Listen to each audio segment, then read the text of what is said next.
It happened without drama. No music, no sudden spark that stopped time. Just a quiet bookstore on a slow afternoon and one book sitting on the edge of a wooden shelf. She reached for it at the same moment he did. Their fingers touched briefly, instinctively pulling back, then meeting again as they both laughed. "You first," he said, already knowing he didn't mean it. She smiled, held the book between them, and asked, "Why this one?" He shrugged. "It feels honest, like it doesn't pretend too much." That answer stayed with her longer than expected. They ended up sitting at the same small table near the window, reading different chapters, occasionally looking up to comment on a sentence or a thought. The conversation moved easily, without introductions or explanations. They talked about books that changed them, about moments that felt small at the time but later proved important. He noticed how she paused before speaking, choosing words carefully. She noticed how he listened without interrupting, as if what she said mattered even when it was unfinished. When the bookstore announced it was closing soon, neither reacted right away. They gathered their things slowly, stretching the moment without naming it. Outside, the street was warm, light spilling from cafes and passing cars.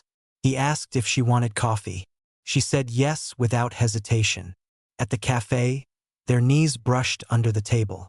Not accidental, not exaggerated, just close enough to acknowledge. Their voices lowered naturally, conversation deepening into something quieter and more personal. She told him about her fear of routine. He admitted he was learning how to stay instead of leaving too early. The honesty felt unguarded, intimate without being intense. When they finally stood to leave, there was a pause, the kind that invites choice.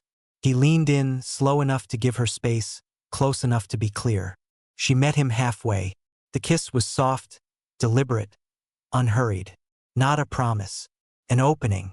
They exchanged numbers, smiled, walked in opposite directions that didn't feel final. Later that night, she opened the book she'd bought and found a receipt tucked inside from a previous owner, dated years ago. She smiled at the coincidence. Some connections begin loudly. Others begin the way this one did, with shared curiosity, quiet attention, and the simple decision to reach for the same thing at the same time. They didn't text right away, and that felt intentional. The kind of pause that lets a moment settle instead of turning it into noise. When he finally messaged her later that evening, it wasn't clever or rehearsed.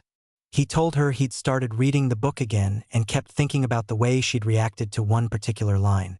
She replied that she'd underlined the same sentence, surprised by how accurately it captured something she'd never said out loud. They met again a few days later, not at the bookstore this time, but nearby, as if they were slowly expanding the map of where they could exist together. Coffee turned into a long walk. The walk turned into sitting on a low wall by the river, watching reflections stretch and break on the water. Conversation moved with the same ease it had before, but deeper now, more willing to linger. They spoke about choices that felt right only in hindsight, about how some people enter your life quietly and still manage to change the tone of everything. There was intimacy in the way they paid attention to each other. He remembered details without trying. She noticed shifts in his mood before he named them. Touch arrived naturally, his hand resting at her back as they crossed the street, her fingers brushing his wrist when she laughed. Nothing rushed, nothing forced, just a growing awareness that this connection didn't need spectacle to feel real. Over time, the bookstore became a reference point rather than a destination. They returned there occasionally, sometimes together, sometimes separately, leaving notes for each other tucked into pages they thought the other would love. It became a quiet game, a way of saying I see you without saying it out loud. The relationship grew the same way, through shared curiosity, through patience, through the decision to stay present even when it would be easier to drift. One evening, months later, they stood again in front of that same shelf. The book they'd reached for was still there, slightly more worn now, as if it had been waiting too. She smiled and said it felt different this time. He agreed. Not because the book had changed, but because they had.